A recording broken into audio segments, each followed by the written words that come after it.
In front of me is REALME C55, and today I would like to show you how you can switch on or off auto rotation on this device. First of all, go into Tab menu. Now look for auto rotate icon, and when you find it, click on it. As you can see, mine is blue, so when I click, auto rotation is disabled. If you wish to enable it, tap on the same now white shortcut.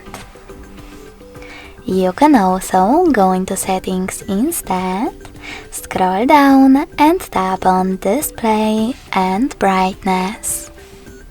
Following that, scroll down again and tap on this switcher next to auto rotate feature to disable or enable it. Thanks so much for watching. If you enjoyed this video, smash that like button, comment and subscribe. Bye!